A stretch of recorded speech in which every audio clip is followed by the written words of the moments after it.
Yo. Good girl, yeah.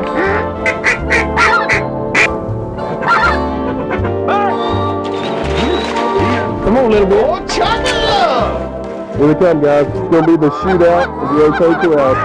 You ready? That was incredible. I can die tomorrow. Welcome to your life, Avery.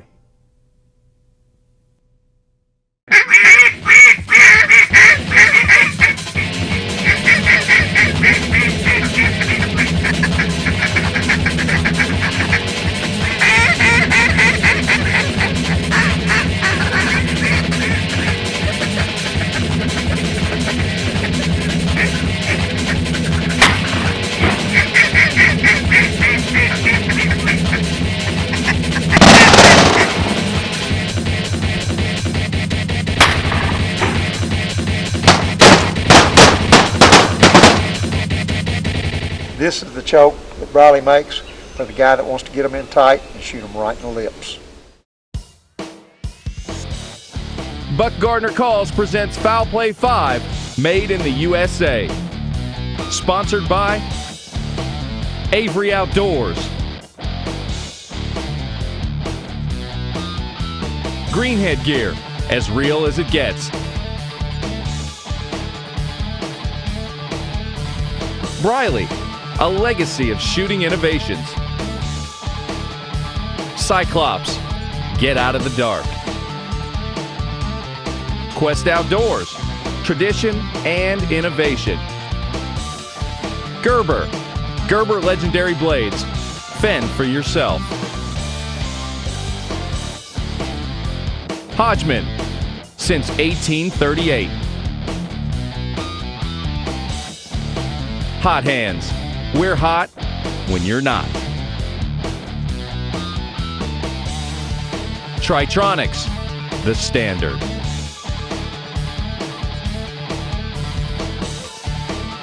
Mossy Oak, it's not a passion, it's an obsession. Remington Country, great guns deserve great ammo. We make both. Walker's Game Ear, the #1 choice for hearing protection and sound amplification. Interco Tire Corporation, tough tires for tough terrain. Timex, be there now. Kickies,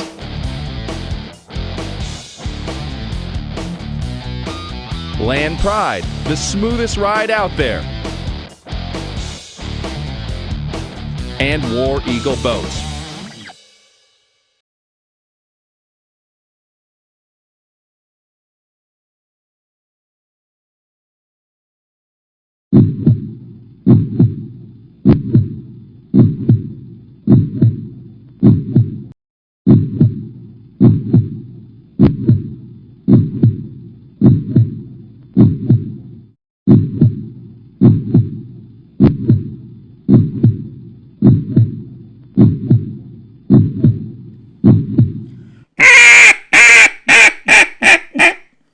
Pocket rocket.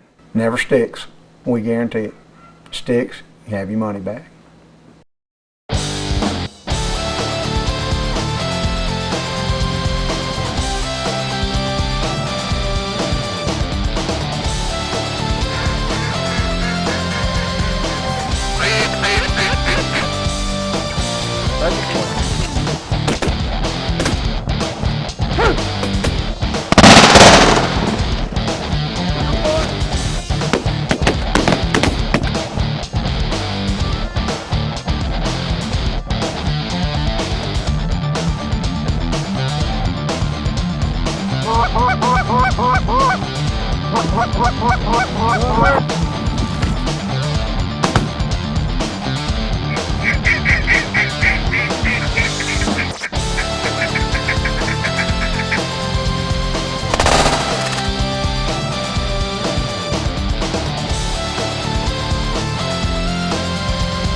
Hey folks, that's a new sort of single. It's a little call we've been playing with, and we're having a lot of fun with it. I want to thank you for buying this video. This is our 20th year in business, and along the way, we've had a lot of fun, met a lot of great people, and really had a lot of great people work with us and help us. We've been going to Canada now for over 20 years. We got a lot of great friends up there, and we've had some fantastic hunts. And this year, when we were going up, we got froze out. Headed right back to South Dakota and got started right there with Made in the USA. Thanks for buying this video, and man, do we hope you enjoy it.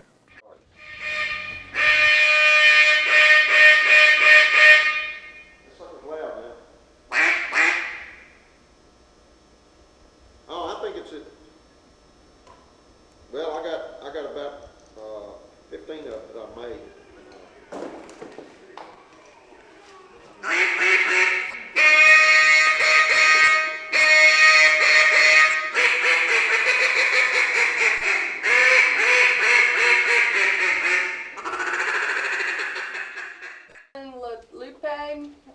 I got a whole folder where we talked to them last year and set all that up, so you can come get it.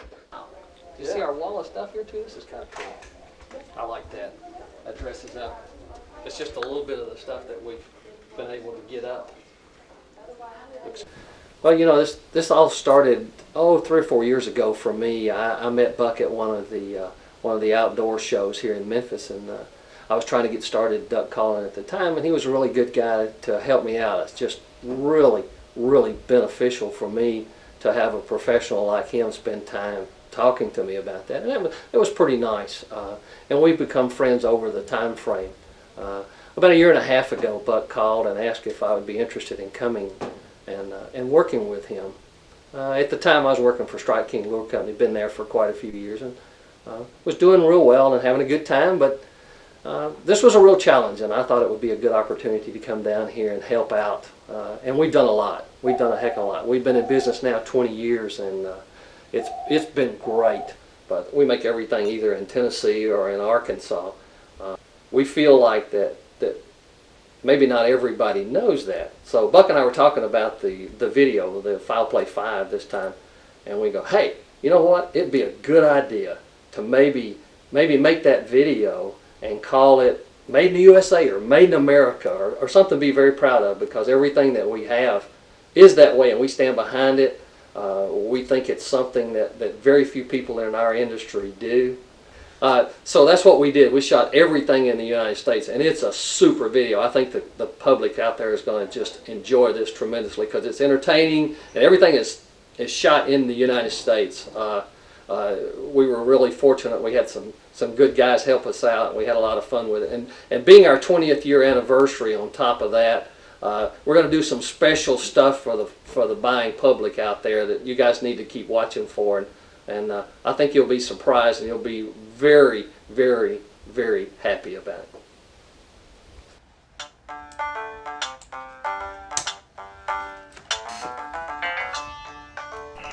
Casey, Marshall Murphy here, and we've got some kids coming out to hunt the teal opener, and I was wondering if you could come out and help us out. Give me a call.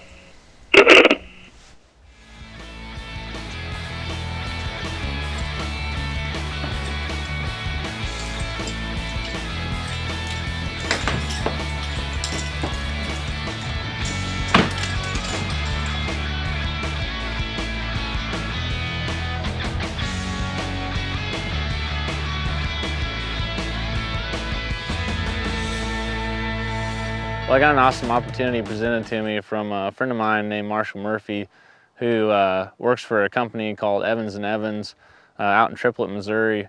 And what they do is they run the land learning organization, And what that is they team up with like Big Sisters and Big Brother organizations and get them out and introduce them to the sport.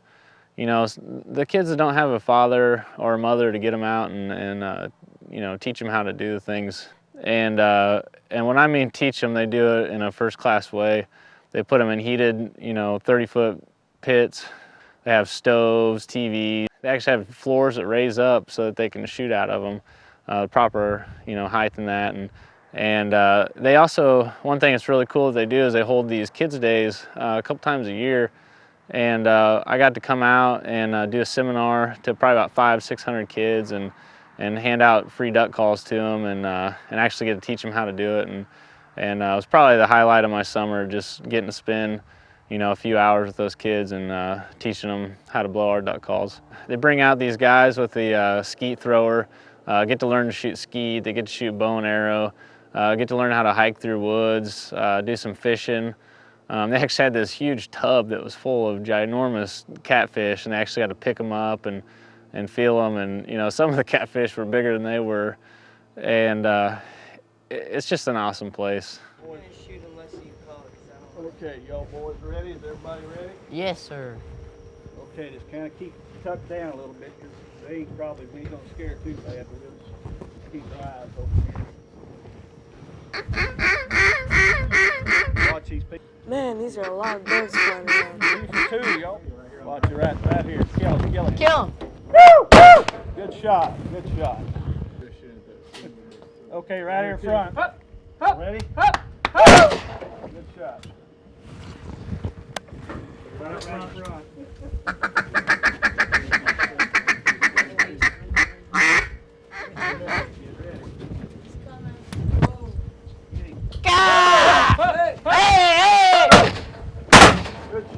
shot. Damn. Both of you got what, 2 apiece? Right up front on the left.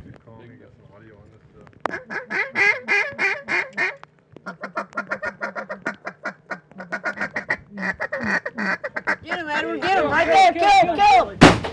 Kill him. Nice. A teal is a duck, and it has blue on its wings. It's mainly like a dark gray and partially black. And it's not that big of a duck. And they usually fly pretty fast in groups.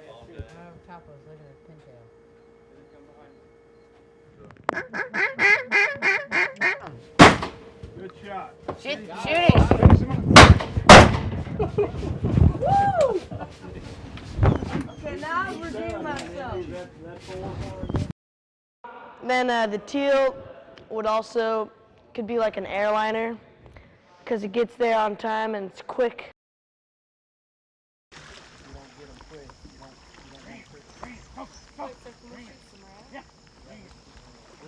Go. I've already got my limit for today. Come on, girl. Yeah. Oh, look at all that. Hey, what are you doing? Oh, he's shooting?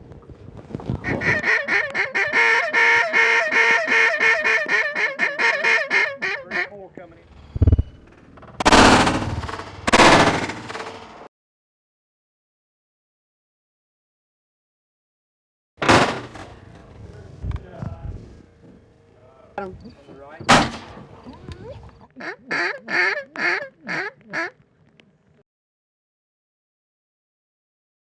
Kill him.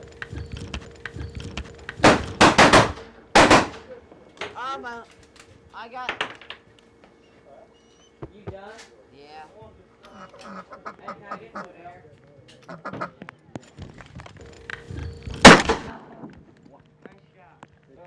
I'm done. This he's all wet, so I got it like this. That'd be done.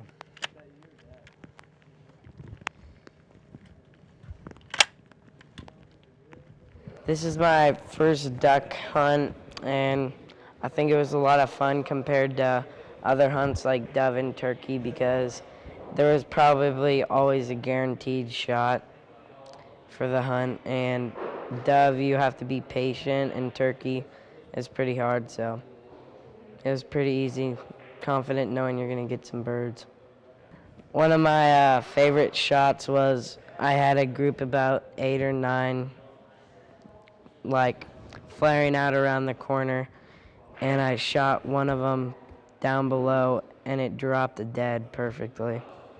Evans, this is a great place. I mean, it's a nice place because it can hold like a lot of people and cook over like 1,000 people, I've heard. First time dunk hunting was today, and it was really fun because you're in a blind and they can't see and they just fly right over you and you get your limit really easily. Casey is kind of like Chuck Norris in a way. He busts shots and calls birds. I don't know what else to say besides that he's like Chuck Norris.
You think the game wardens are on to us? I don't see them anywhere.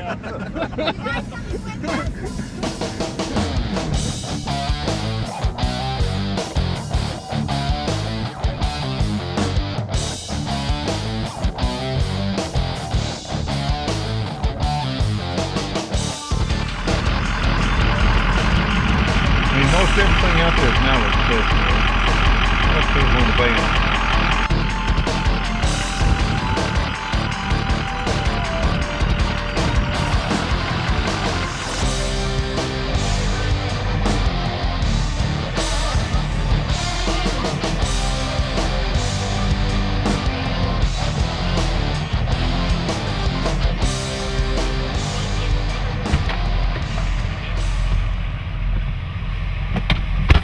Once it dries out and you dust it off with a broom, some of your natural camouflage colors will come back through and give you the color that you want. It won't just be all brown.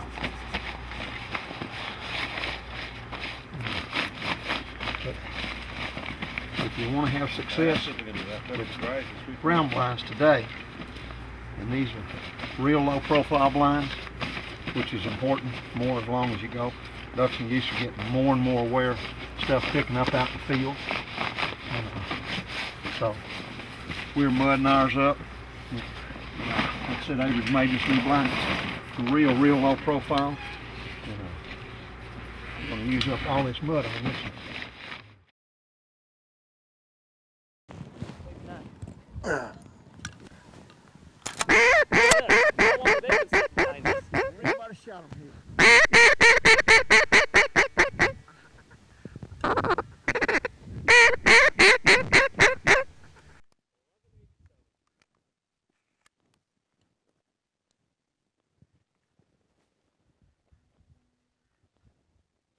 It's about 3:30.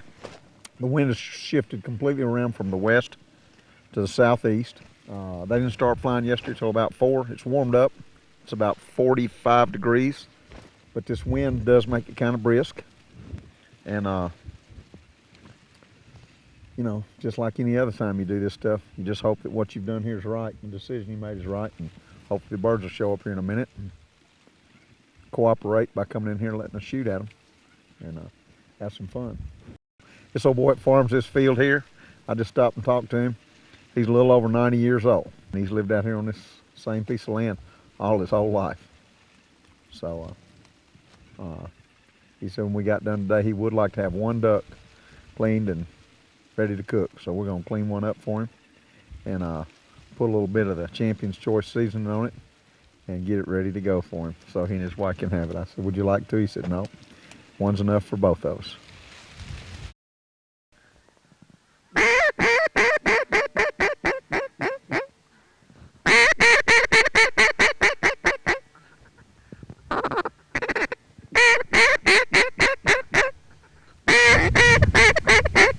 All right, come around.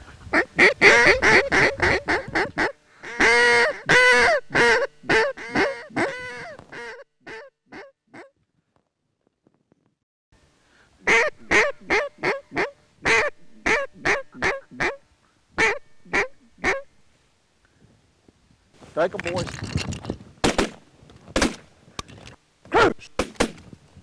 Oh, man. Catch it up. Here. Here, Cruz. Yeah, good boy. Come on, here we go. Let's go.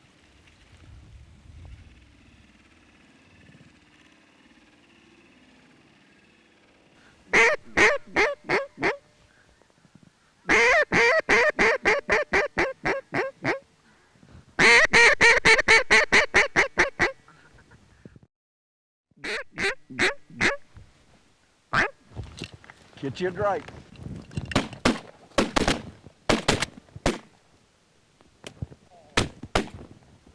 Cruz! Catch him up.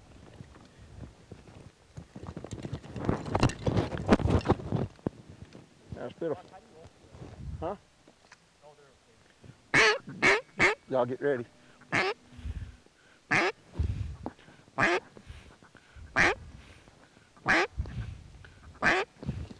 Cut them up, boys.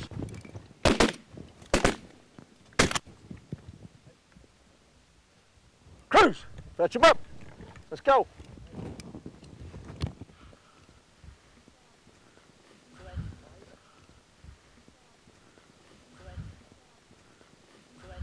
There you go. Hey, the road he picked up first was yours. That long one was mine.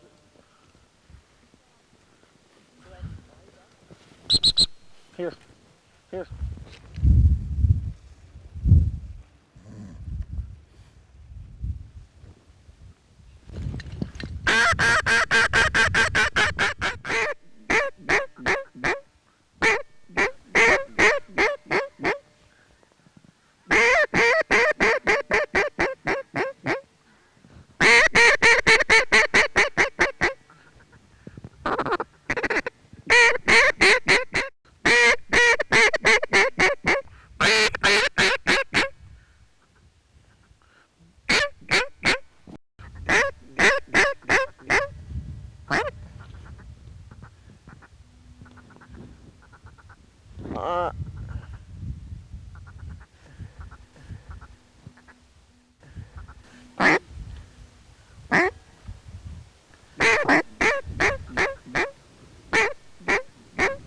That's cool.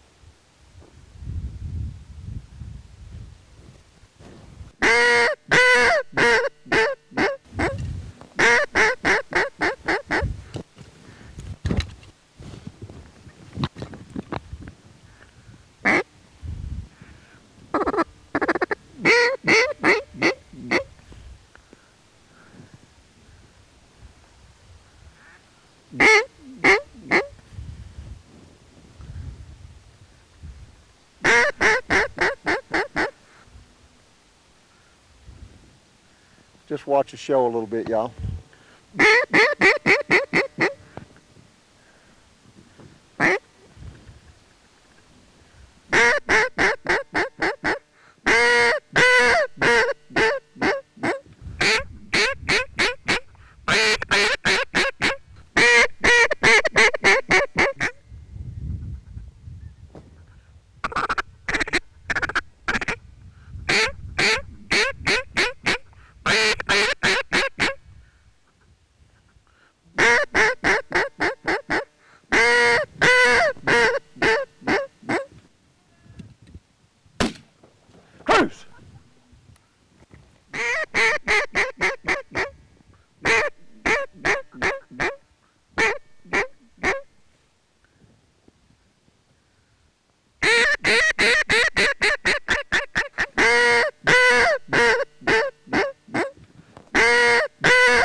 Get him, Heather, get him.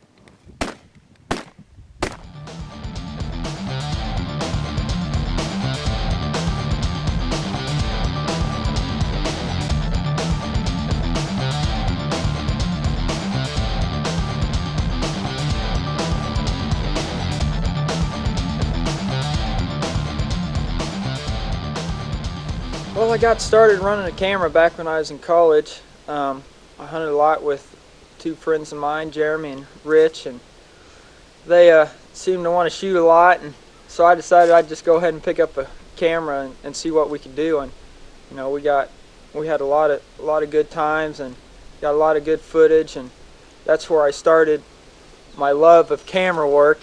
And I met up with Buck through the guy I hunted with in college, Jeremy Romaine, who I'm working with now. And you know, it started out as tuning calls, and he kind of started talking about, you know, looking for another camera guy, and I mentioned that you know, I ran a camera before, so we sat down. He took a look at what I had and liked what I had, so you know, we went from there.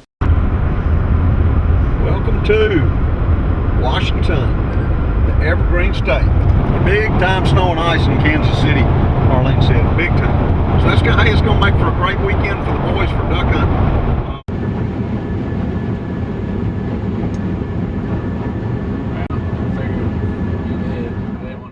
Well, this was probably one of my favorite duck hunts of the year. It got real cold after a snow and ice storm that we got, but luckily the wind had been keeping this lake that I usually hunt open. We got out of the truck that morning. It was right around the 10 degrees mark.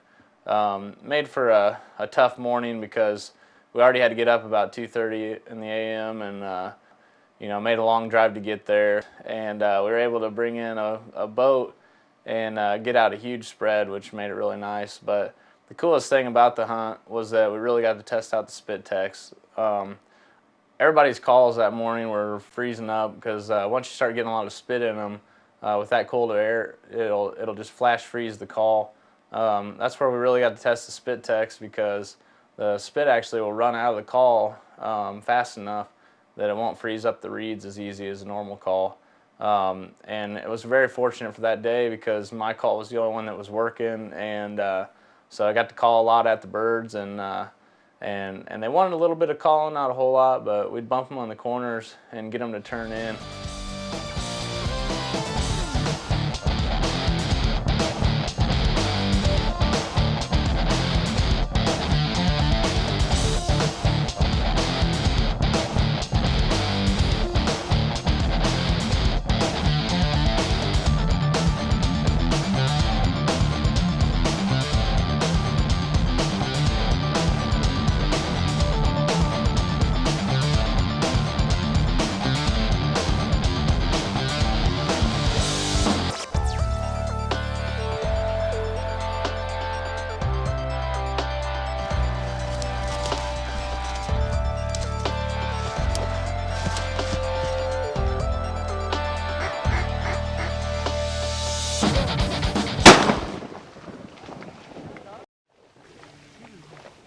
Kill him.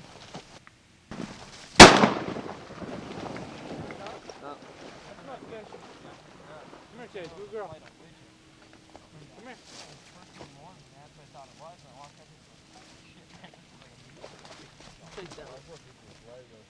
I got her. I got her. Chase it. They ain't have to kill that mojo when they get close.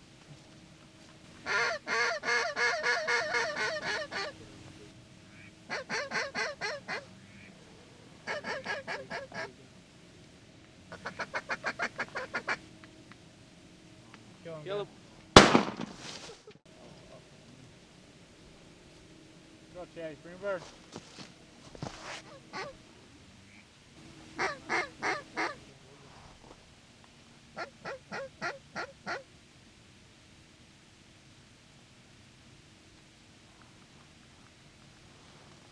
Kill him. Wow, man, was that awesome or what? 10 degrees, and that little polycarbonate kept ripping me. This sort of single is something brand spanking new, and it makes it possible for everybody to blow a single reed type duck call, and it never sticks. We guarantee it.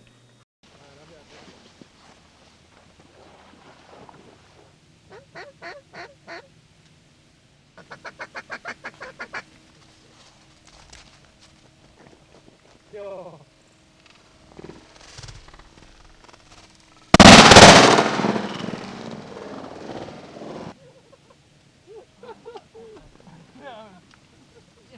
Thanks, buddy. You across the lake. Right up top. Up top on the right.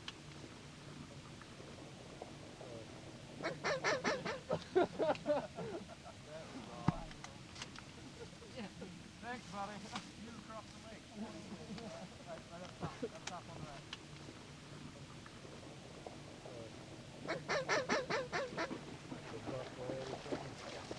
Girl, bring here. Bring here, Chase.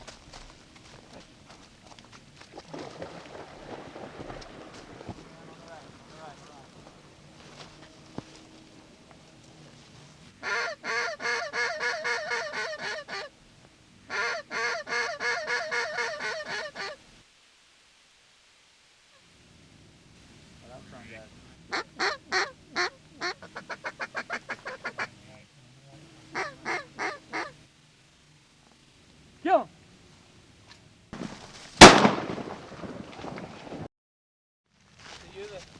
you the all-time cameraman? No? This is the first time I've used What are you doing? He's just a faithful friend who decided he wanted to do it. That I would give up a hunt to get my name in the credits.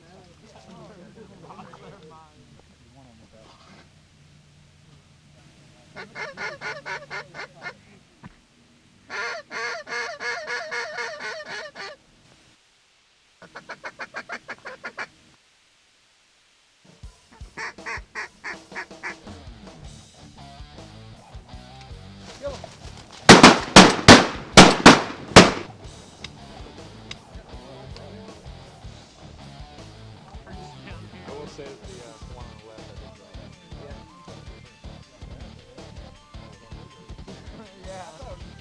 Was there one on the left? Yeah, well, I mean, the whole body, but like, look at that white ring around his neck.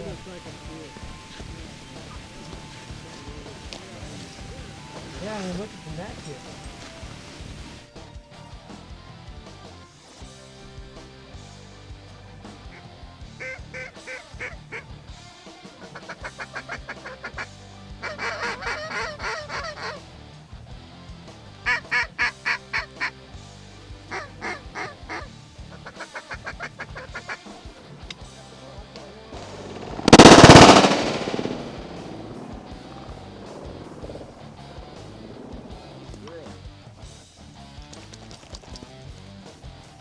Give. No.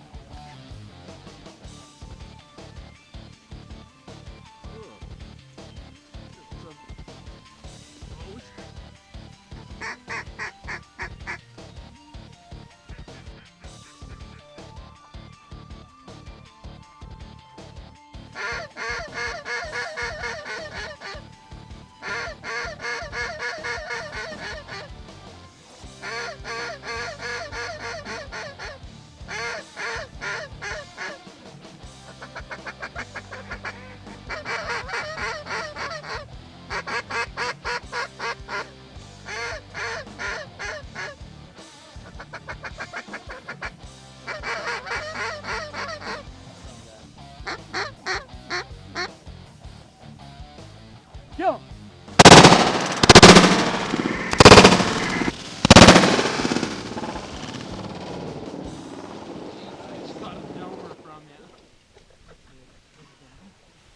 Well, today it was pretty cool. It was the first time I'd always been told about this this place we went today, and the fog rolling off and ducks flying everywhere, and it was a sight to be seen. And I've taken quite a few pictures, still pictures of sporting events, animals. I've done some wedding photography and stuff like that. And to actually be behind the camera and shoot some of the footage, it's a different perspective than actually going out and hunting. You know, you get to shoot every bird that everybody sees, so it's kind of cool to see everything and watch it all unfold. So instead of just watching that one bird you're trying to shoot at, so definitely a different perspective and a real good time. Especially it goes to show that you can get some really good hunts out on public land. You just have to put in the work and get the right people and obviously the right time.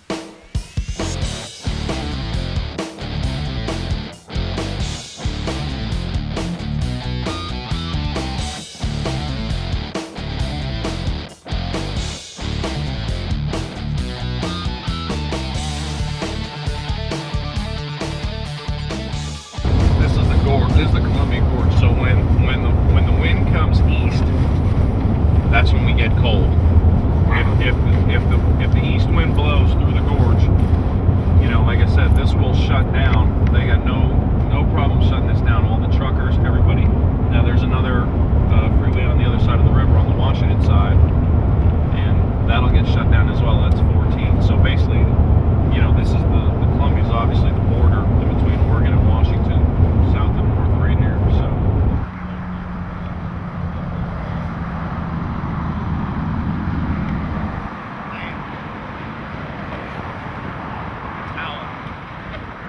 And the wind is blowing like crazy. And I'm gonna tell you something. We ain't got nothing like that in Arkansas. I can tell you right now. Man, you know, it's called.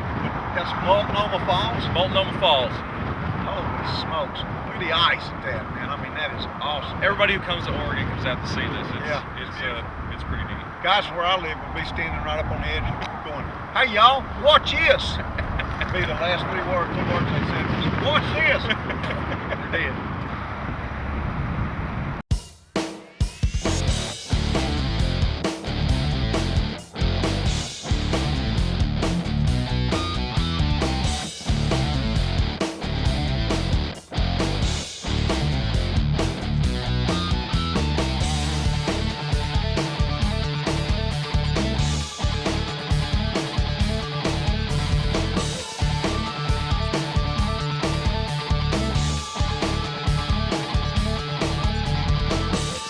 All right.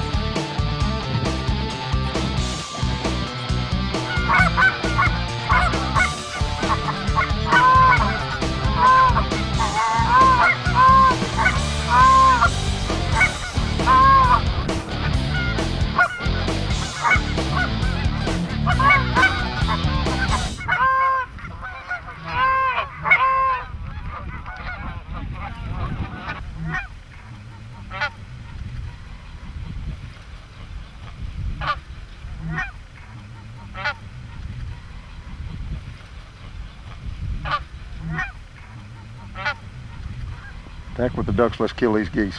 Jay, you ready? All right, y'all, get ready. 1, 2, 3, get them.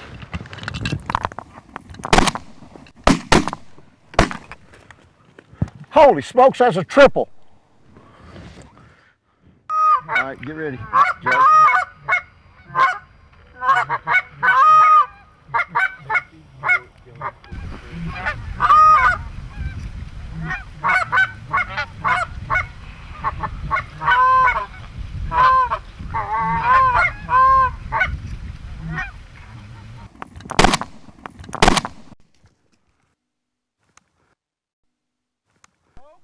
Good shooting, Jay.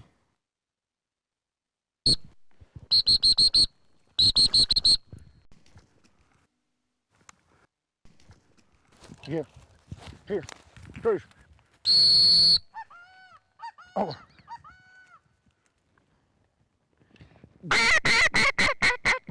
Get ready.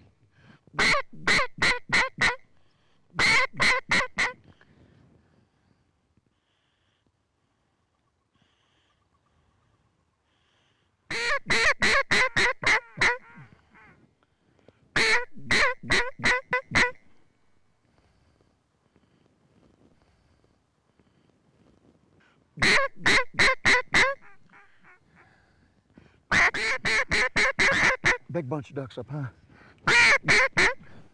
Ooh, Jay, we should have shot that in there. All right, let's get them.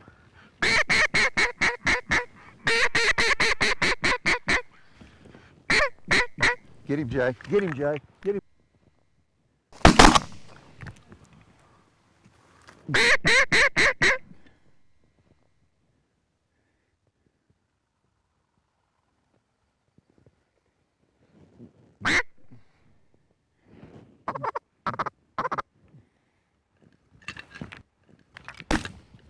Cruise.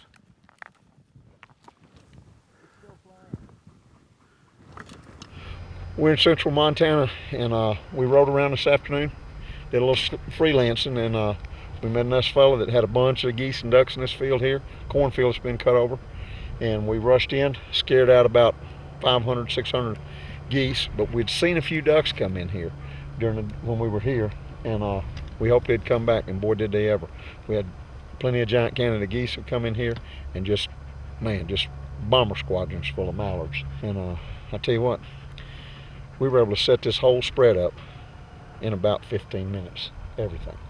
I mean, and just from the time we stopped the truck until the time I pulled away, wasn't 15 minutes. And when I got back, everything was done. So we can set this Avery gear up in a hurry.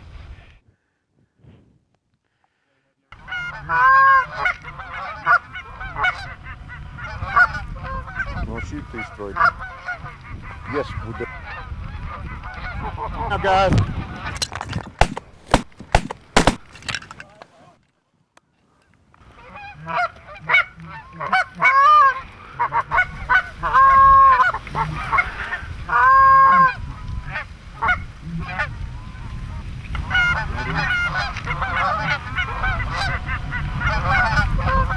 Nope.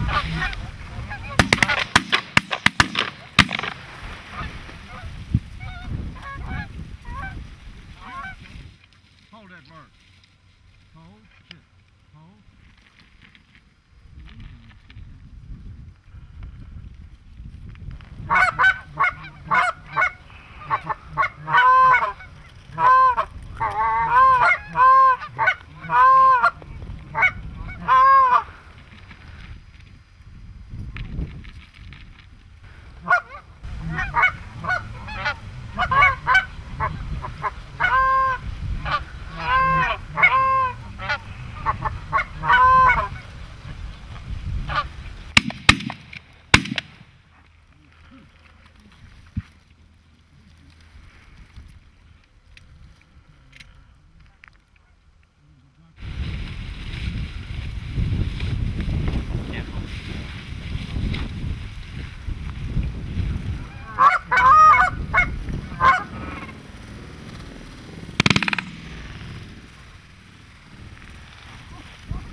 Man, that Montana hunt was just fantastic. Was able to go up and hunt with a couple Navy buddies. Dr. Jerry Mancuso, retired lieutenant commander, oral surgeon, and another really good friend, Jerry Condon, 30-year retired chief warrant officer in the Navy. And boy, we got to watch Jerry Condon shoot his first goose and first duck on that trip. And man, was he excited after being able to take down his first bird on his own. And then of course it's always a great pleasure and to be able to hunt with my boss and dear friend Buck Gardner, which we just had 2 days of fantastic hunting. One day limiting out on ducks, the next day limiting out on big Canada geese. Boy, we're sure looking forward to going back next year and hopefully have some great hunting and be able to spend time with great friends again.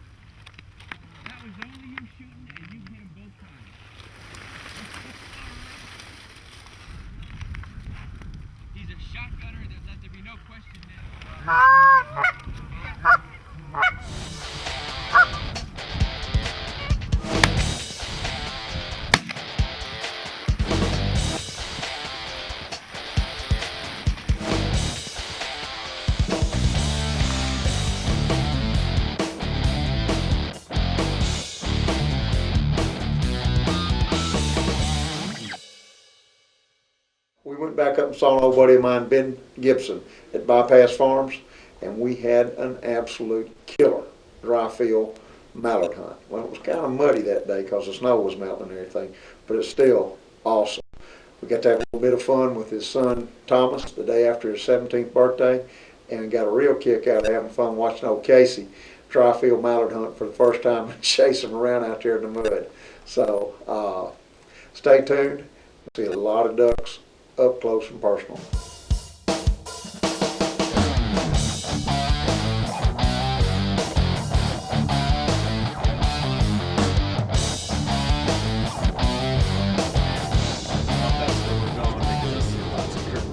Yeah, they're working that area pretty hard. Those are honkers too. Honkers. Already went through one mud patch. I think that's Buck Gardner in front of us. I think he'll let us hunt. I don't know. I don't think they'll let us hunt with him. I don't know if they'll let him hunt with us though. Then we could teach him how to call. That's right. That's right. Where the heck are we anyways? Brosworth? Yeah, Bosworth or somewhere here in Missouri. Are we hunting corn, do you know? I don't know. Yeah, cornfield, he said. They got a blind next to like a ditch, and that's where they're all going into. So they've been killing 10-man limits pretty much every evening. Sounds good to me. Look at them all going down up there.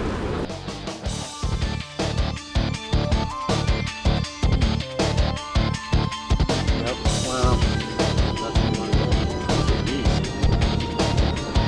Oh, buddy. It's on like Donkey Kong. Slinging mud with the inner toes. Wow. Oh, those are all stealthy.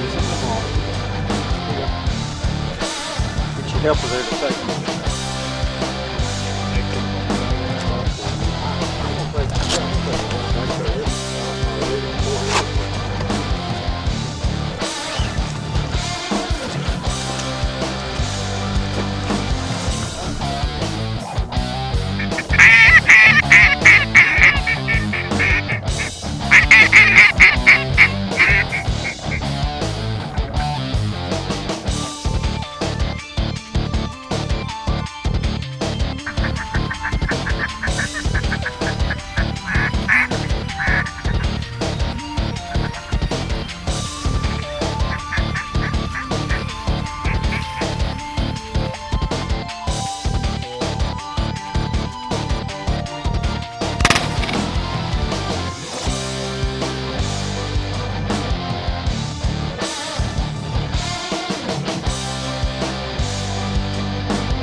Buffalo City. All right, first low on the left, y'all. Get ready.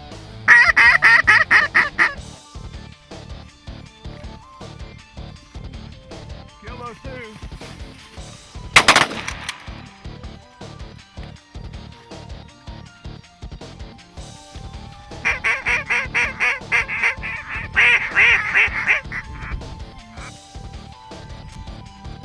Yep.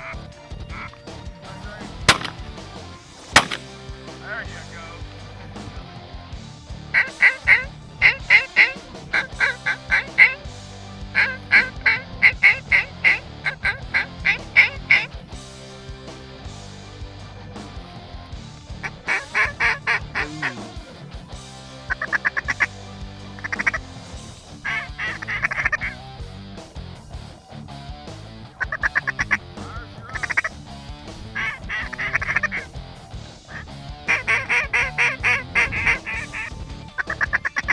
Two drakes.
That one's a drake. Three drakes. Get him, boys.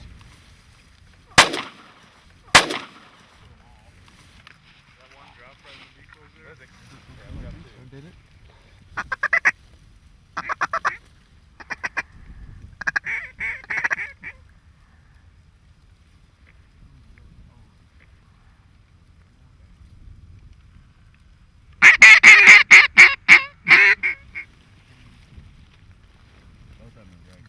Yep. Bottom drake. Kill one of them. All right, get ready. All right, let's take these two right up here.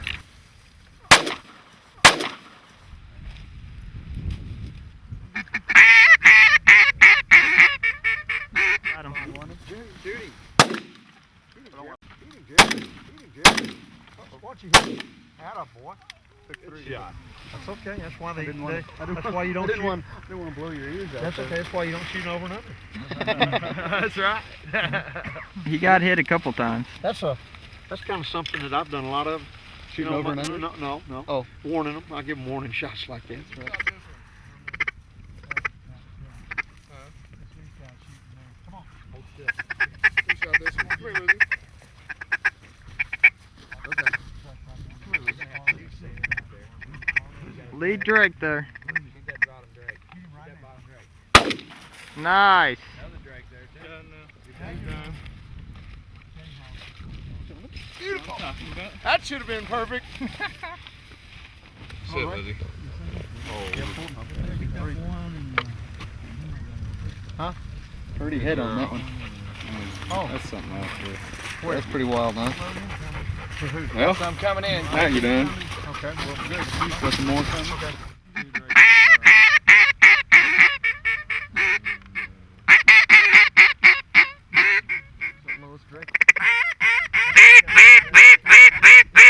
That bird's bombed out there. Drake on the ground. Another drake coming around. Hit those two drakes. Kill that bird, Jeremy. Kill that bird. Watch it. You're done.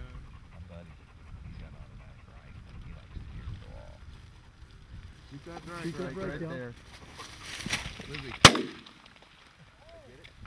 we go, guys. So low. Drake's on the bottom. Stay, Lizzie. Bottom right.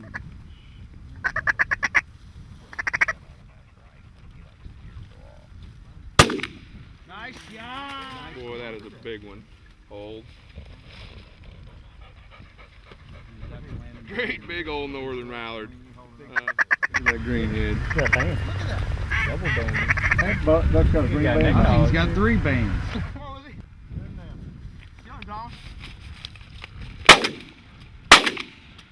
There you go. Morning shot. Heavy morning shot. I got coffee too. Who I was. That's all. Thomas' 17th birthday was yesterday. It is. Well, no wonder.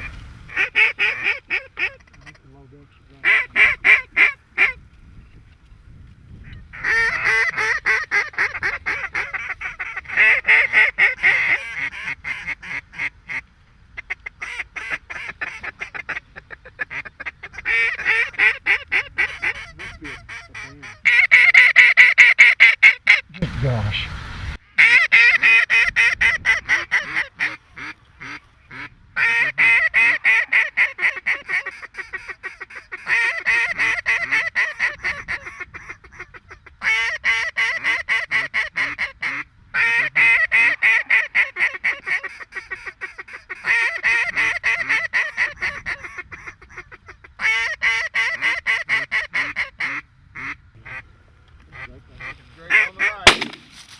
Good shot. That was a warning. I feel like giving that one a Yeah. Good shot. Very good shot. I didn't see those.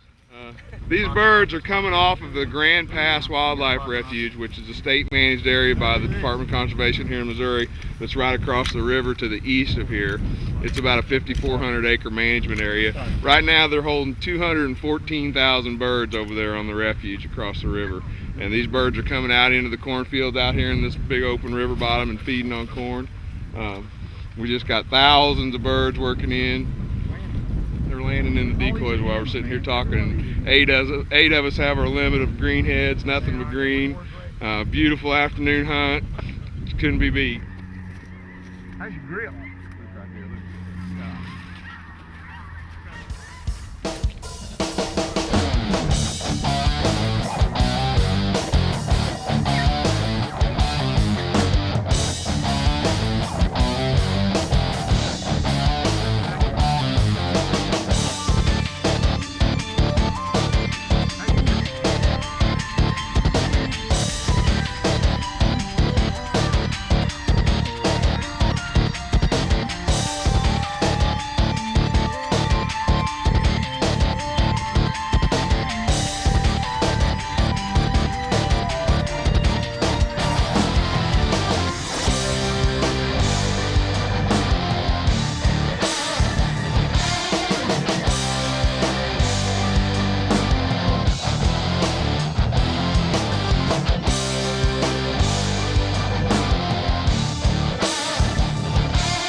I got involved with Buck Gardner and his crew about, I'd say a year and a half ago. I was out talking to a buddy of mine, Casey Self, trying to find some help with my contest routine. And, Casey knew Buck pretty well, and he put both of us in touch.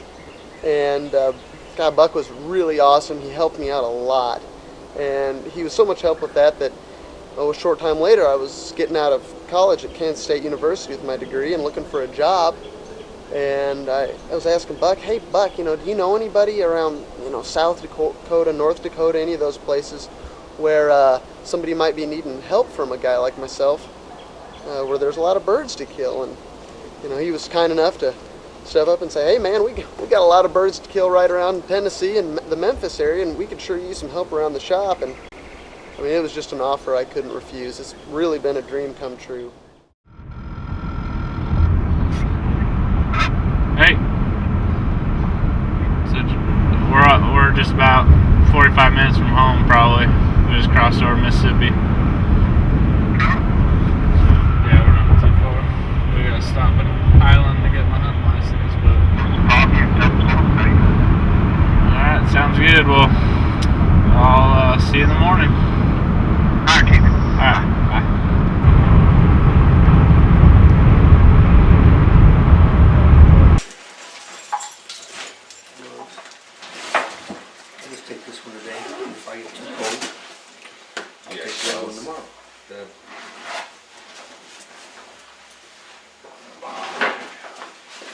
shoot any ducks, Casey?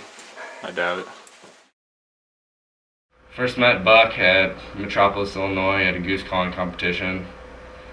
At the time I was young enough to participate in the youth competitions, and from then on I just been goose calling and duck calling using this product.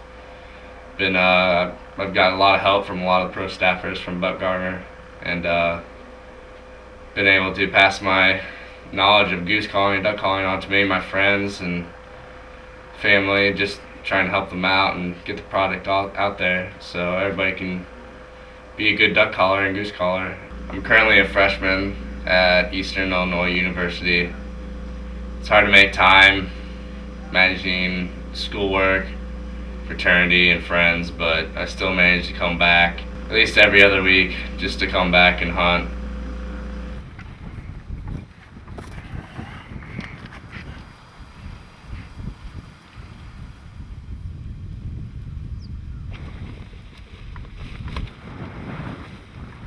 Should I put some grass on my gun barrel? Put some in your hat. Behind your ear. On my fly?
Huge goose.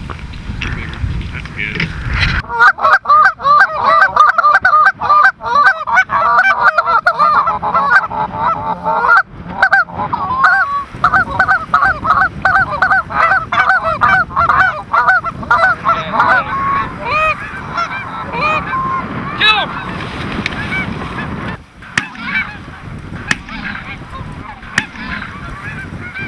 I do a lot of drawings for Buck, some other companies for artwork, logos.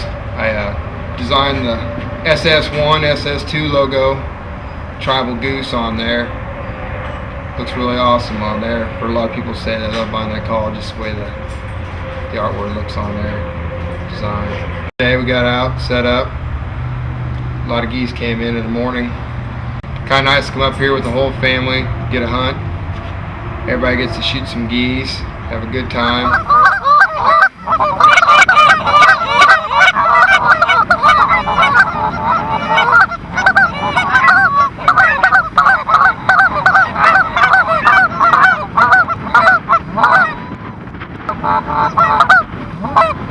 Willow's right there, kill him.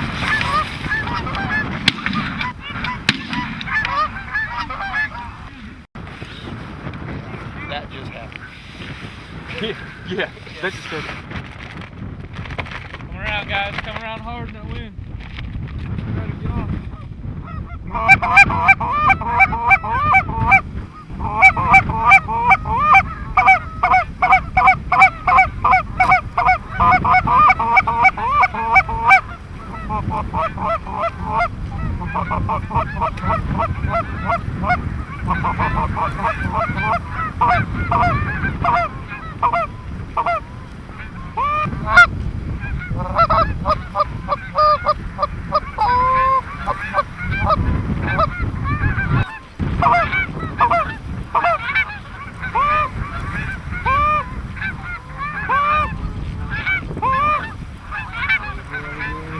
Go, go.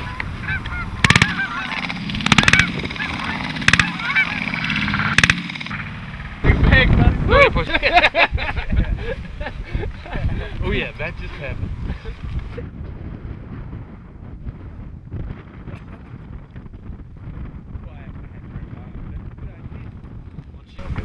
Why don't we pack up, go look around and see if we can find some geese in the field or pond for tomorrow?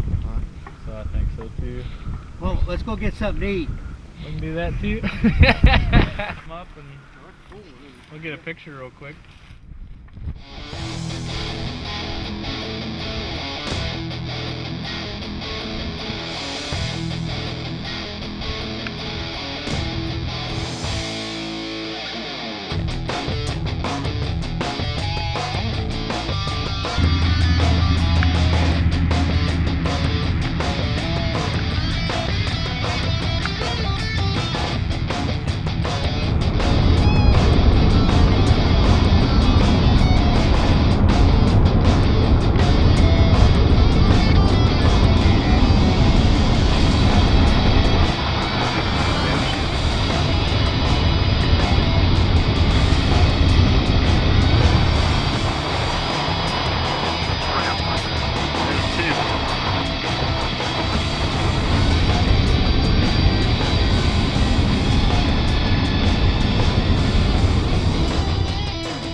This next one's a tough one, y'all. This past summer I lost my old buddy, Richard Pumphrey, had a heart attack and died right before he was going to be 50. And so I went back and went with Steve Mallard and Cindy Huff. And we went just right almost the same spot, about 100 yards up the bank from where we always hunted with Richard. And had a ball, had a lot of ducks and everything. Actually got to go back in Richard's old boat, one we called a Snout.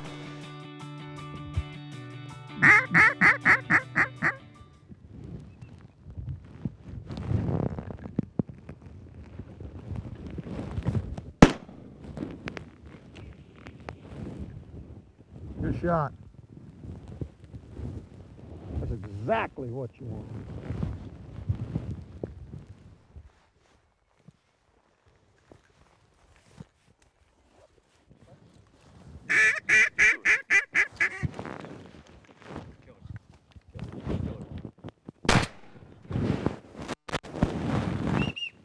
In the dome.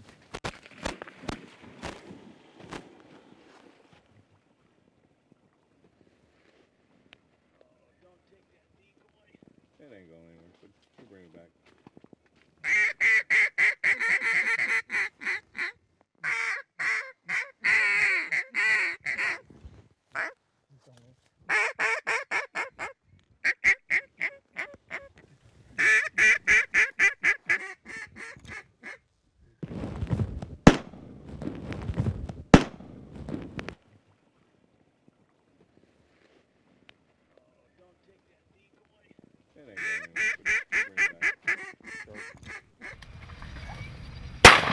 Oh! We were late. I loved it.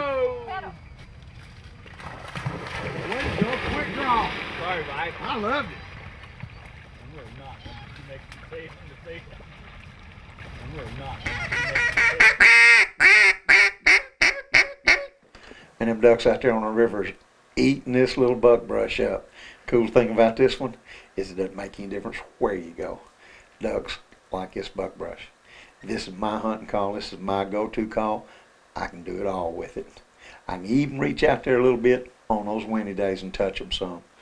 And it's the one I've been working to make for 20 years.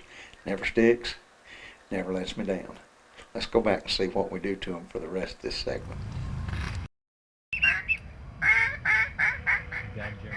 Yeah.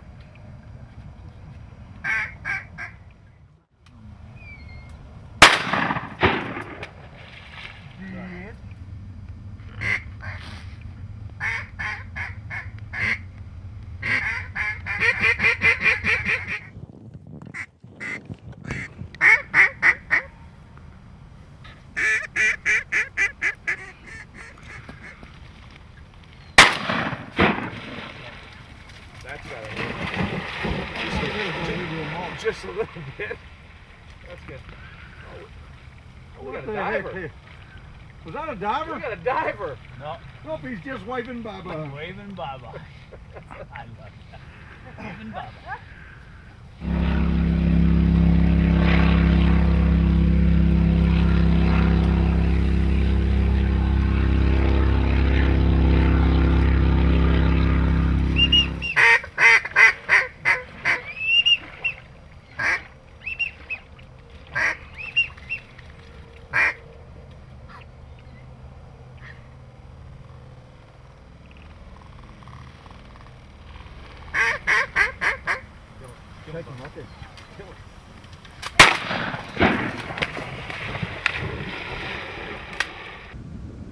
Well, I got involved with Buck Gardner. I saw him at a Utah sportsman show, and I watched what he did with the kids. I was real excited, and I was on the board of directors for the Oregon Waterfowl Festival. I called him. I said, hey, I saw what you did in Utah. I want you to come out to our show. I want you to do a bunch of stuff with the kids, and basically, basically do what you do. And he said, I'll do it. Came out, him and I hit it off. We kept talking and talking. And he said, hey, if you ever want to be on the pro staff, if you ever want to do some stuff with us, give me a call. And I said, I'm going to give Buck a call and have him come out to the festival again. And that was it. We just hit it off. I said, let me come down there and talk to you. Let's get a job going, get me worked in, get me doing something with you. And I run the pro staff right now and make sure that all the guys come out and see everybody. And it's been real good, and looking forward to a long relationship and doing a lot of stuff with Buck. He's one of a kind, no doubt.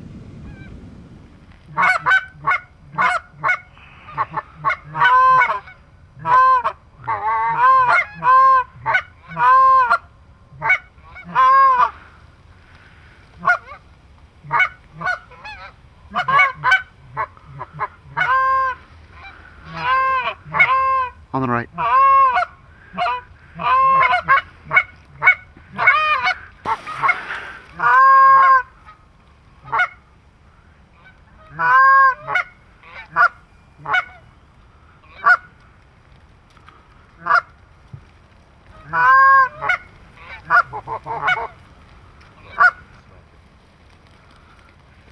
Get him, guys. Smack him.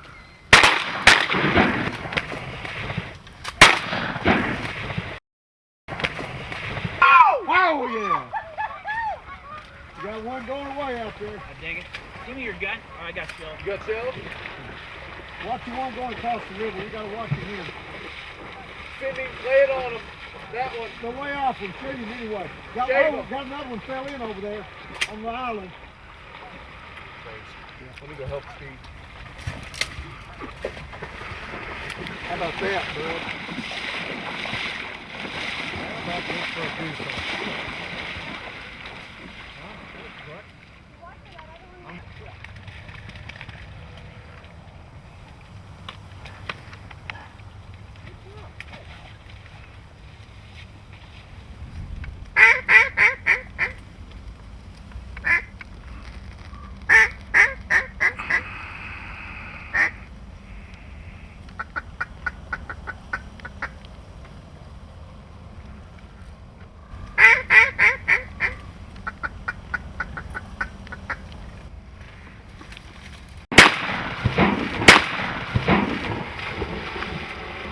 Good shooting. Now come right back around. Back around.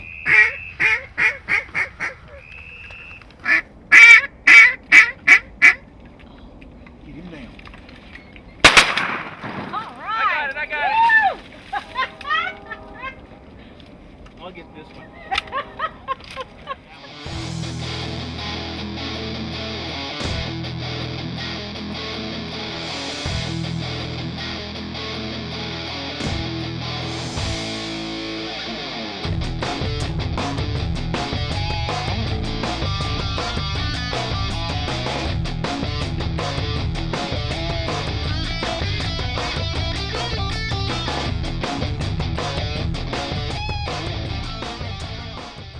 Well, we're down on the Snake River in Idaho. We've had a great time with Steve Mallard, Cindy Huff, and I got to hunt for a couple of days.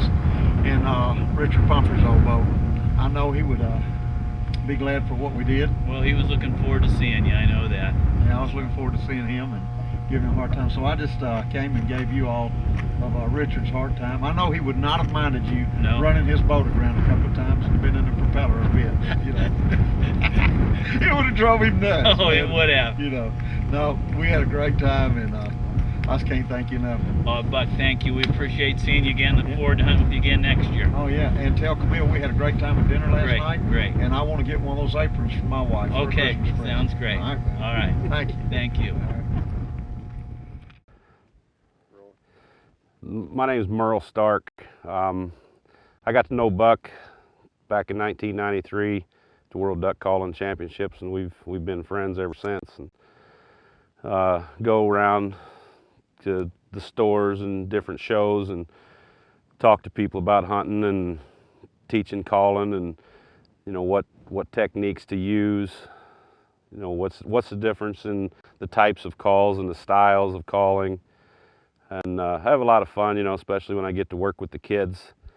The kids, their eyes light up, you know, when you start teaching them how to blow a call, and they can actually make sounds that sound like a goose or sound like a duck. They really get excited, and that's a lot of fun, you know. And then getting to have the other guys, the pro staff, come up, and we all get together as a group and have a good time hunting. And we really a great bunch of guys. I really enjoy working with them, and I just wish I could do more with them, but we're so scattered across the country. It's tough a lot of times.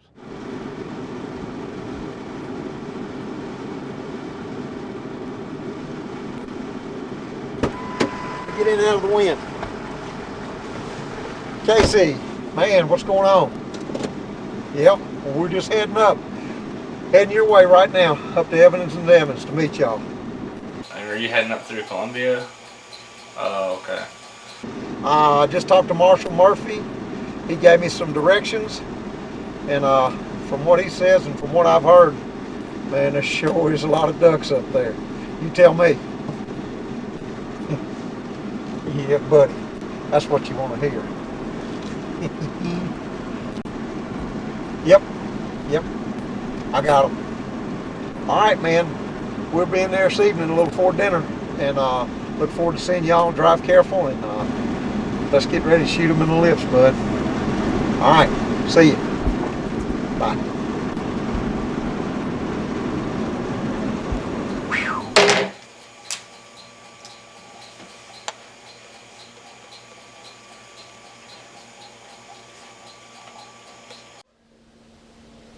We'd been hearing all season long about Casey's experience with the Evans and Evans brothers up in Triplet, Missouri. They did an early season teal hunt with their Land Learning Foundation. They do a lot of work with kids and getting kids involved with the outdoors and teaching them, you know, things that they really need to know to be sportsmen.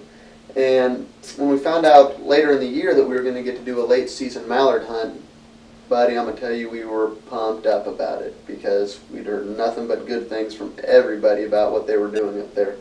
And we showed up, we weren't let down. It was top-notch facilities, top-notch service across the board for the whole trip. And you want to talk about some incredible hunting.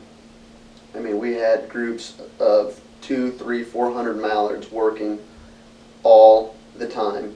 And we sat there with a nice group of guys, and we picked our shots and just made a great morning of it. It was unbelievable. I mean, there's nothing like that anywhere other than at Evans and Evans. And you know, we got to see black ducks coming through the decoys. We were able to catch a picture of a banded drake coming through the decoys with a digital camera. They do some of the most intensive marsh management that I've ever seen on that scale. And if somebody's looking for the finest, that's the place to go. No questions asked, hands down. They really, you know, they really do excellent work there. Man. These surfs got tough. I'm going to give you a little something there. 62, I don't know. You might better just start off. 7, 8.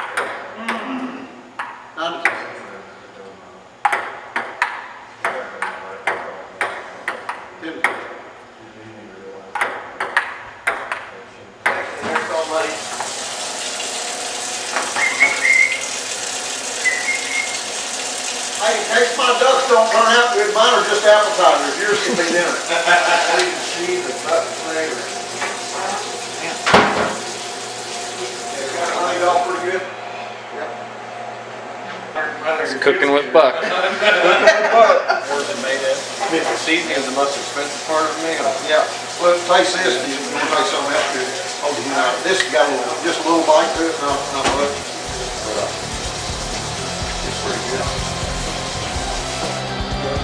Got a little citrus. A lot of waterfowl is very good.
Good shot, Casey.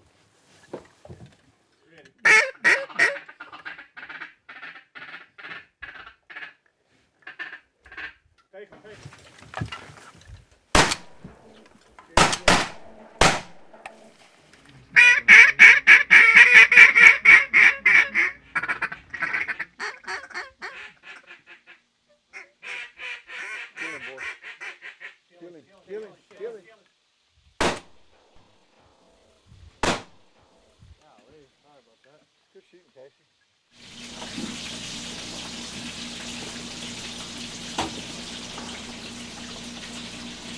You getting any of this footage here?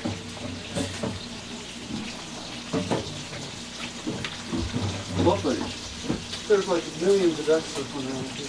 We don't got any back here. That's where we're shot in this one. That's good. I don't care. You don't care? No. I care.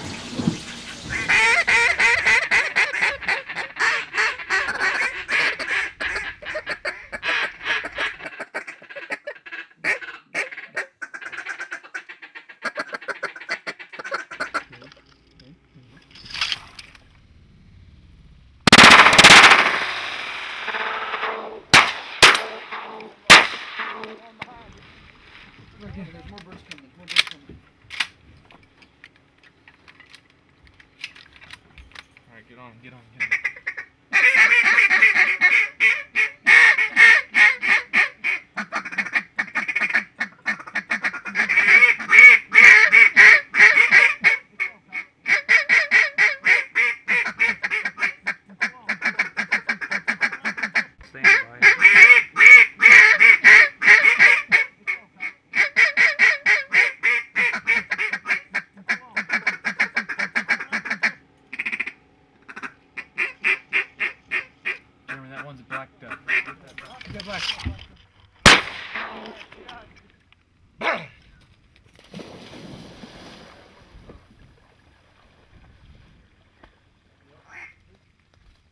Here.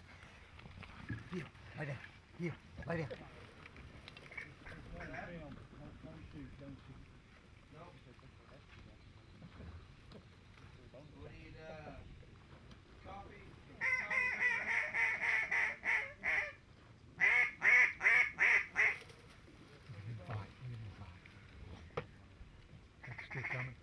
Yeah. I can't. I'm watching the dog. He's kind of stuck.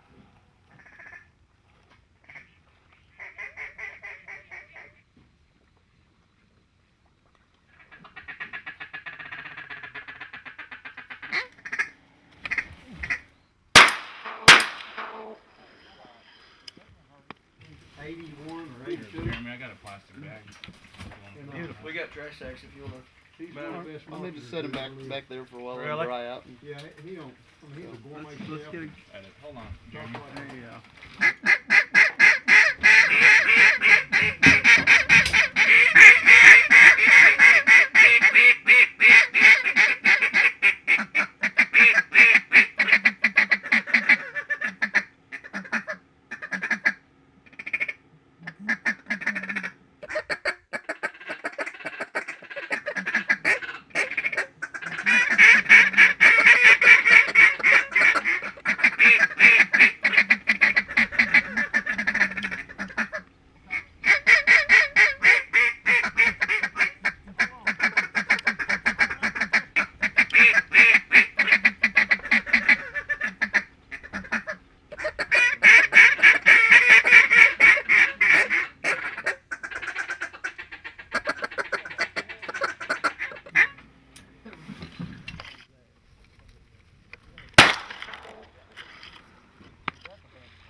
Sliding wide.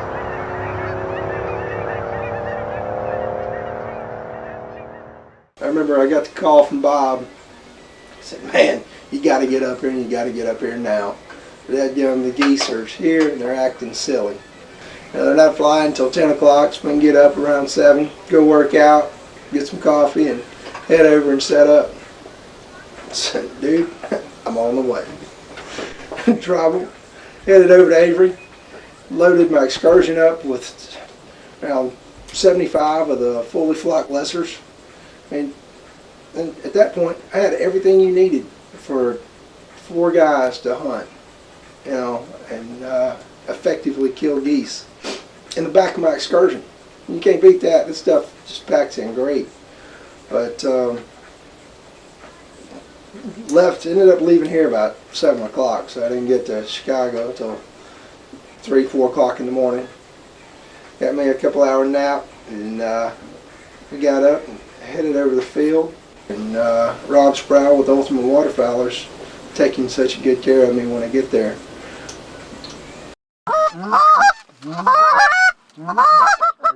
Kill that bottom bird, kill that bottom bird.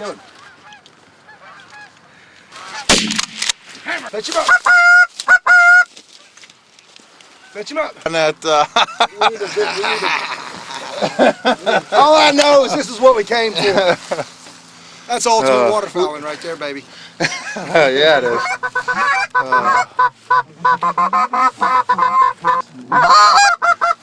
Here comes a single.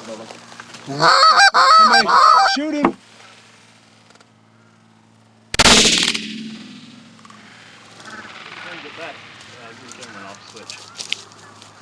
All right, tuck him in. There's 3 coming here too. There's a whole bunch.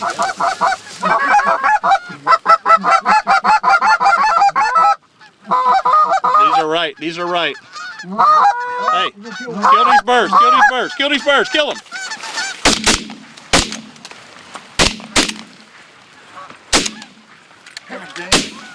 There you go.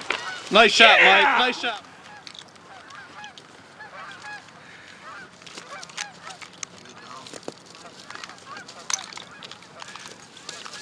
We got a single right here.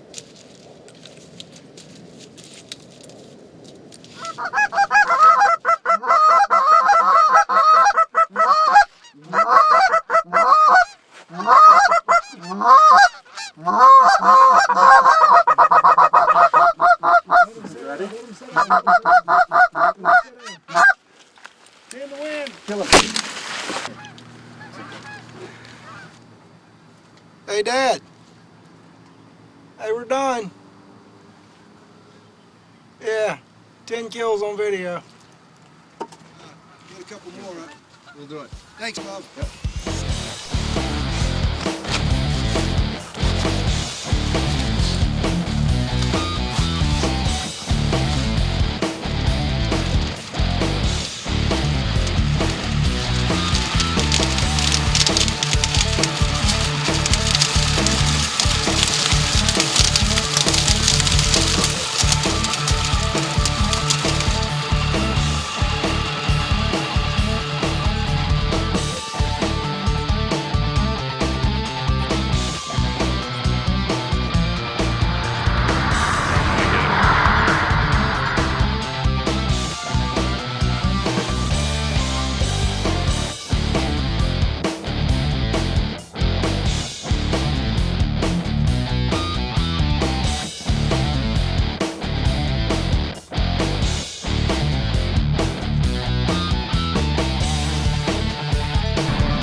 Hey, how you doing? Case yourself here. Hey, we're driving by. We just drove by the sod field there, and looks like they're packed back in there again. Care if we get out there in the morning? All right. We'll bring you by what we kill, so you can see it. So, all right, sounds good. Thanks a lot. Bye. Sweet. We're in the money.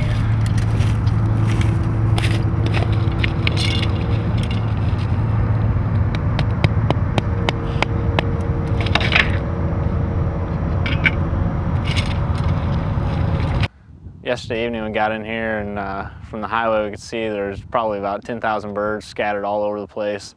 They're in the corn and in the sod, and it was just a sight to see. It was, you know, something that you almost just had to really be there to see it.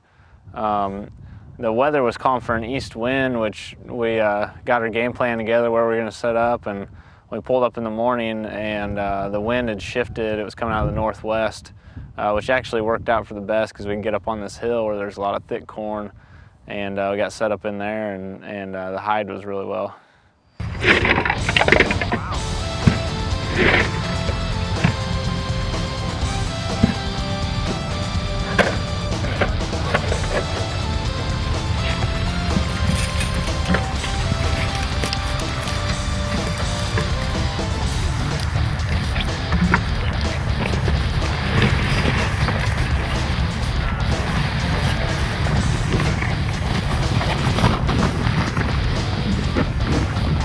Where you say making 7 a.m. Saturday even better.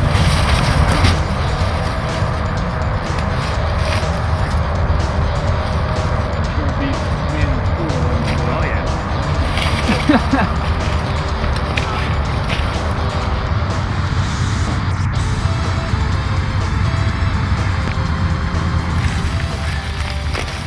Again, he avoids most of the grassing with his gilly. How you doing, man? Blanket. Challenging. The multi.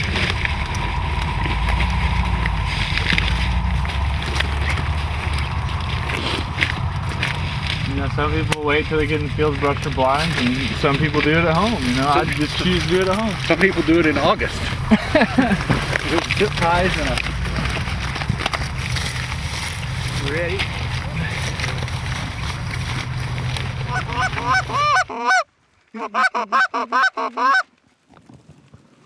They're straight up. They're about 11 o'clock, Kevin.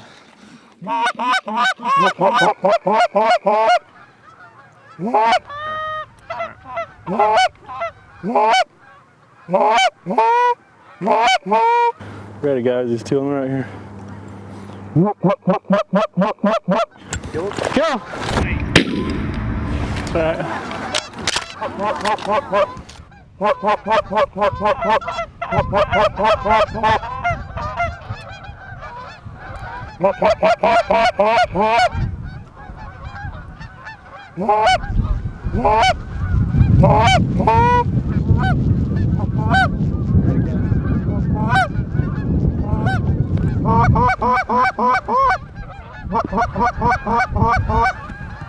Kill it, bird.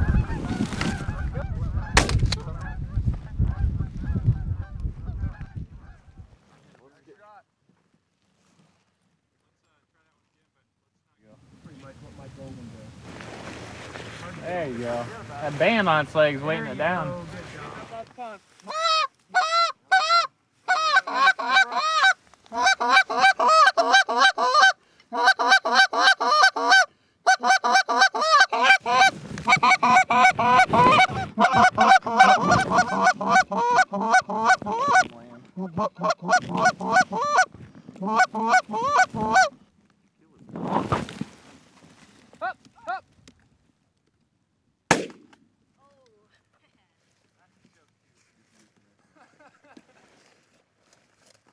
Your choke tube work.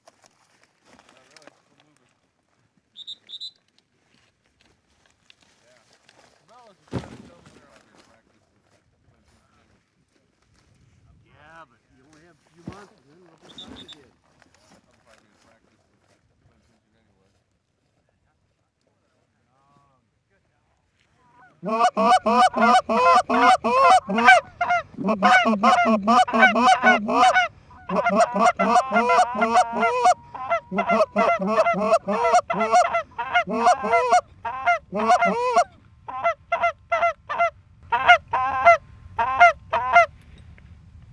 Thank you.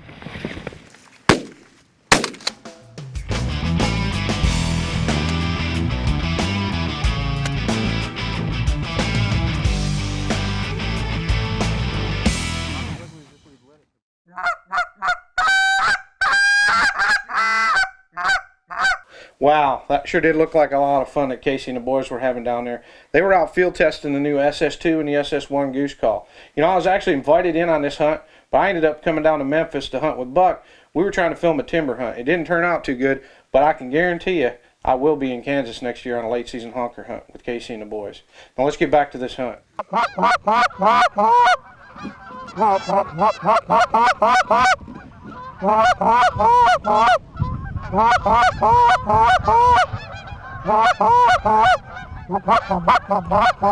above us.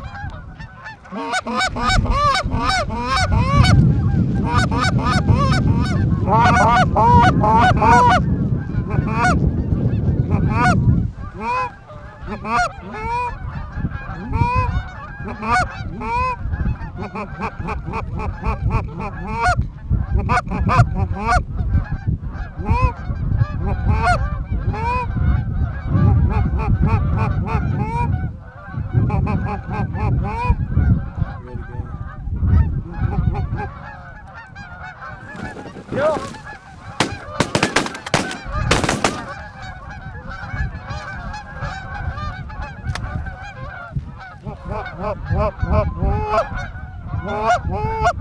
He's 5. Nope.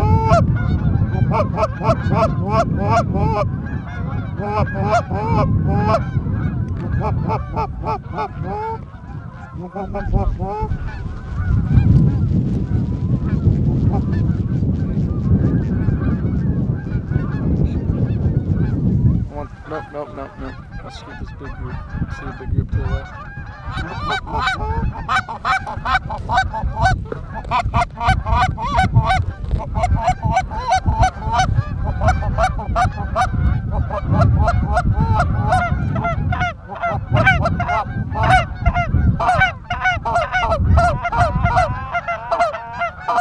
That's too cool, right?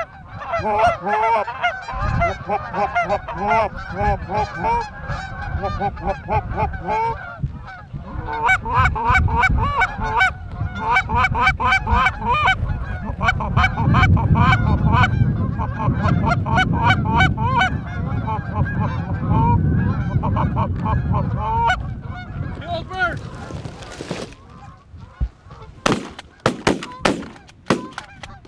Woo! Yeah, buddy! Can't hit him any better than that.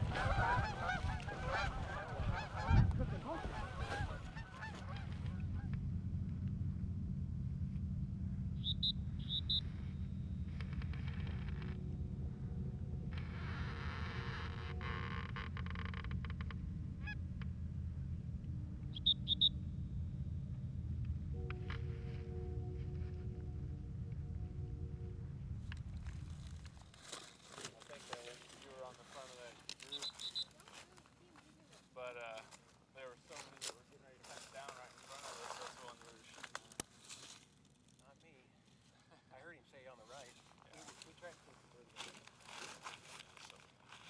on the 3, Kevin? Okay.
They've been coming in here for about 5 months now.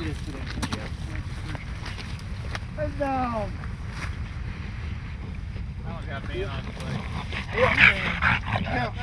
That does have a band on its leg. That one you're holding has a band on it. Turn around and show it, Adam. Show it off, baby. This thing has 2 bands. Sweet, awesome. He's a rewardo. Woohoo! Is it a reward? Rewardo. Honkers, honkers, honkers. Well, Caden, you get one of these bands right here. You want the one that says $30 on it, or do you want the one that says? He's not picky. I always say the one that's worth $30. Give the man the money. That is awesome. That's the first one in here. Look at this. Popcorn.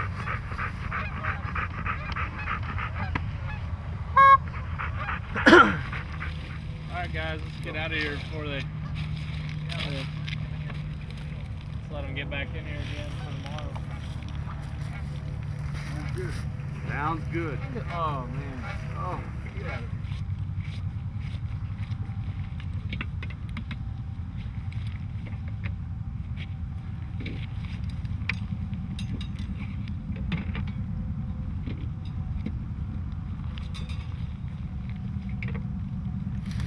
Alright guys, that was a good hunt.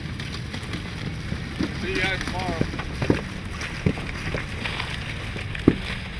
You know, it was really neat to have those singles and pairs come in early like that. You know, give Colton and Caden a definitive shot before everything else started piling in. It was really neat to see him pop that first one with that little 20 gauge, and you know, just to see him relish that was pretty cool. But then, you know, then when you've got flights of 50 and 75 and 100 coming in, and it doesn't get much better than that, I'll say. It was definitely a day to remember. And then you throw a double-banded bird on top of that. I don't think you can do anything better than that.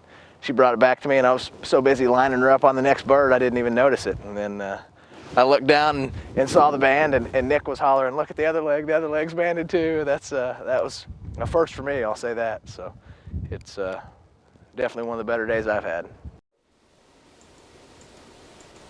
Man, we got some great stuff this year, y'all. Thanks for watching Fowl Play 5. We hope you enjoyed it just as much as we enjoyed making it. Remember, when you go outdoors, take as many little guys and gals as you can possibly take, and leave the outdoors just a little bit better than you found it. We look forward to seeing y'all on down the road on Fowl Play 6. Thanks a bunch, and may God bless you all.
big boy, yeah.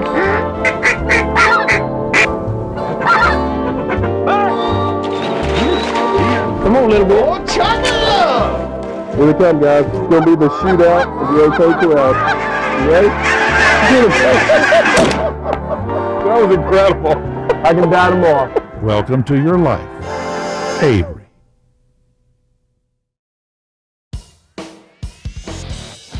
Buck Gardner Calls presents Foul Play 5, made in the USA. Sponsored by Avery Outdoors, Greenhead Gear, as real as it gets. Briley, a legacy of shooting innovations. Cyclops, get out of the dark. Quest Outdoors, tradition and innovation. Gerber, Gerber Legendary Blades, fend for yourself. Hodgman, since 1838. Hot Hands, we're hot when you're not. Tritronics, the standard.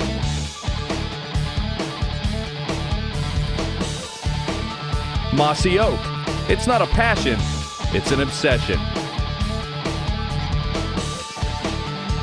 Remington Country, great guns deserve great ammo. We make both. Walker's Game Ear, the #1 choice for hearing protection and sound amplification. Interco Tire Corporation, tough tires for tough terrain. Timex, be there now. Kickies,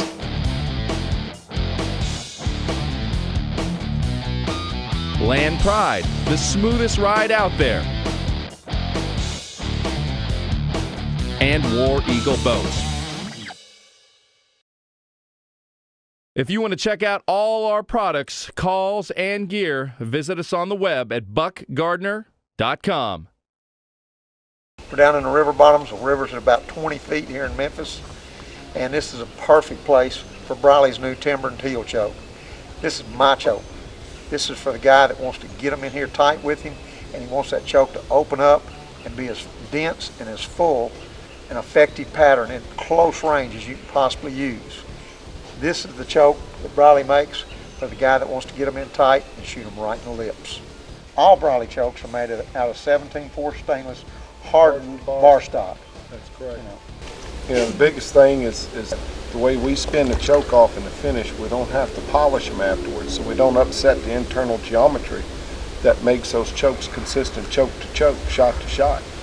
Briley's new duck decoy choke is for the guy that gets them in over the decoys, wants to shoot them there, and wants to put out an effective pattern at 30 yards. If you want a pattern at 30 yards, it's dense and full and about the size of a beach ball, the new duck decoy choke is the one for you. Briley's new duck passing choke is the ideal choke for the guy who has to bat cleanup. You guys, you know who you are. If you're with your bunch and everybody else shoots and they're all done, you're the guy that's got to step up and knock that cripple down that's going away 45, 50 yards. You want something that you can put it right on his head and finish him. Briley's duck passing choke is the one that'll do that. Briley's new goose choke is the ideal all-around choke for the guy that's going to hunt those big birds. You're going to have to shoot a bigger size pellet. You're going to shoot them in close and mid-range and going away, and you want a choke that's still got some punch out there at 35 or 40, 45 or 50 yards. Briley's goose choke is the one that delivers at every step over the decoys out to the far edge. If you're taking other people hunting and you're letting them, especially kids, shoot, and it's a real windy day, every time that goose flaps his wings, he's 10 to 13 yards further away from you. 2 or 3 flaps of his wings, and if you started at 25 yards, he's almost at 60 yards, and you've got to have a choke that'll finish him. And Briley's new extreme range is the one that'll do that job. You know, the way our CNCs work, The parts are not dropped in a bin. A human hand unloads each choke so the threads aren't dinged, the skirts aren't dinged. There you go. That's quality. You know, the new machine, you got a robotic arm that unloads it. Every 7 or 8 chokes is checked for spec ID. The way our tools are done, we plunge bore those chokes so they're always perfectly concentric. They're perfectly in line with the threads. You know, we knurl them as a second op, slot them so the guy can put, you know, with the extended, they can put them in and out by hand. You know, the black oxide coating on it helps reduce the glare. Yep. The way I look at it, this thing works just exactly like it's supposed to. That little D on there stands for death. You put it right out in front of his nose, and let me tell you something, he's done. He ends up like that.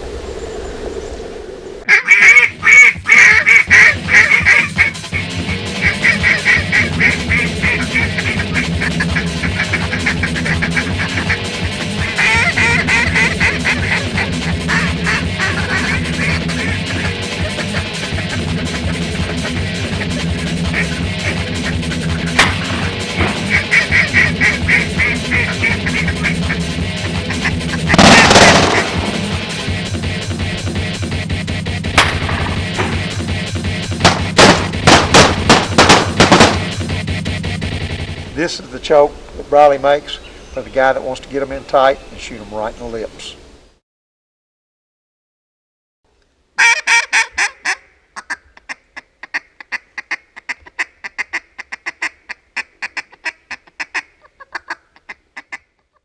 Before you learn to blow a duck call, we got to tell you about what the parts are.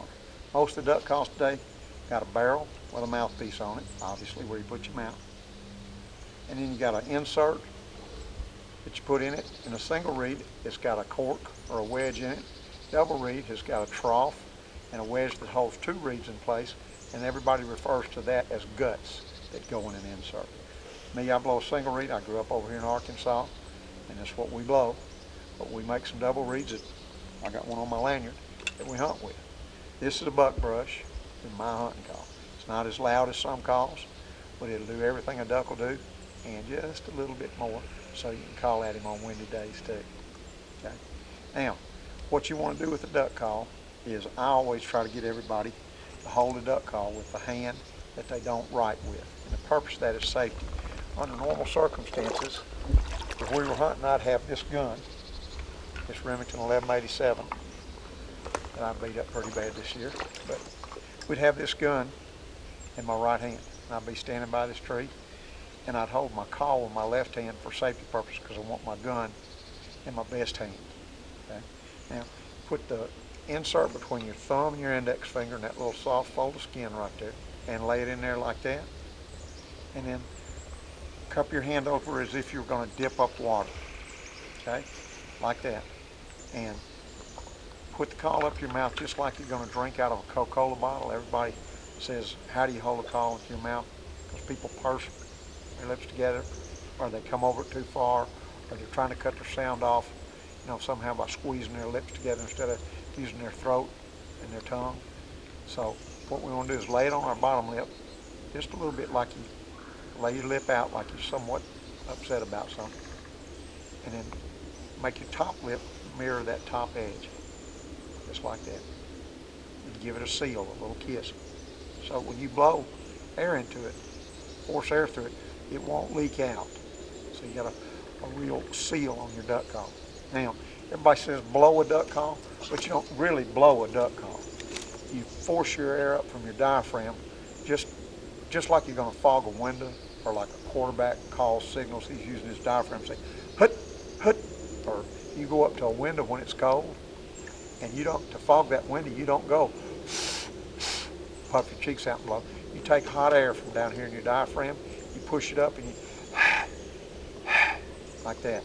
Now, if you do that into a duck call, it ain't going to sound like a duck, but you're going to get the effect, because it's not puffing your cheeks out and blowing, it's forcing it right up the middle. But a duck doesn't sound like that. A duck makes a quack. So we got to figure out how to shut that air off the best way possible. And the best way to do that is to take your tongue put the tip of your tongue against the back of your bottom teeth. You don't have to push hard or anything. Just lay it right there against the back of your teeth and then force that air up. Now, got that air and your tongue's in the right place. We're going to take our tongue and push it up in the middle. So actually think of it as kind of in the back, like that. When that air comes up through that little tiny passageway right down the middle of your throat, then you're starting to get your airflow right. And then when you cut it off, you just shove the center of your tongue up against the roof of your mouth, leaving the tip down. Like that. And in my mind's eye, I think I'm saying the word quit, and it comes out.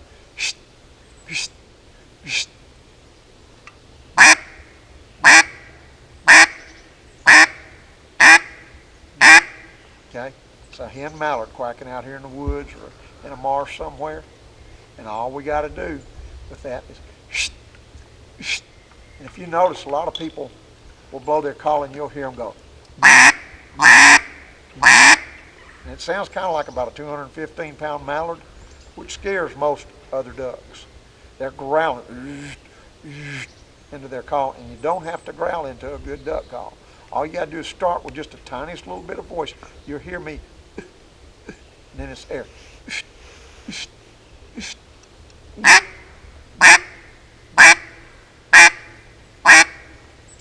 Again, we're quacking like a duck.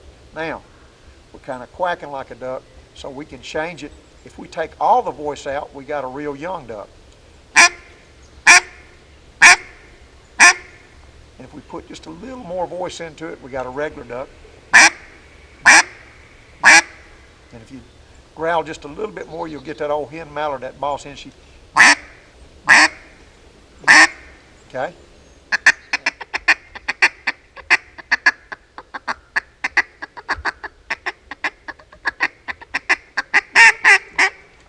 Then to get that cadence of a hen mallard sitting out in the woods, all you gotta do is a nursery rhyme. 3 blind mice. If you can say 3 blind mice, whack, whack, whack, 3 blind mice, you can do a hen mallard. So you don't have to worry about learning the cadence. It's just 3 blind mice, 3 blind mice. You got the cadence of a hen mallard. And to fill it out, all you got to do is say 3 blind mice quack, or 3 blind mice quack quack.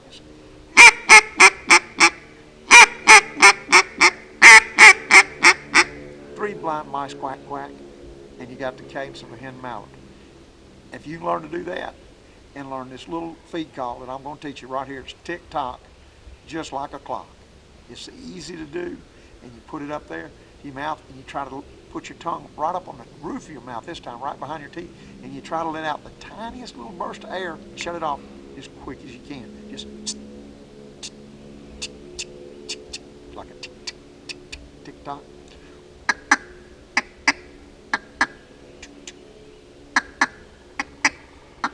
There's a hen mallard sitting out in the woods like this, or in a marsh somewhere, and she's contented, and she's looking around trying to eating stuff, bugs, or eating acorns in the woods like this, or eating rice or corn, and she's just there. And there's more ducks, and there's a little more competition. They'll go to playing a machine gun game, and you'll hear them go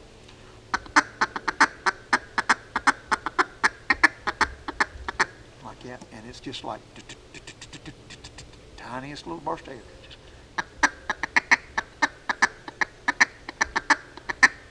Just do it fast as you can, and you got a duck. And if you can learn to do those, a quack, 3 blind mice quack quack, and a little tick tock, next time you go duck hunting, if you go where the ducks are going to be at, and you're there waiting on when you get there, you can call them with that stuff right there and impress your daddy and his buddies.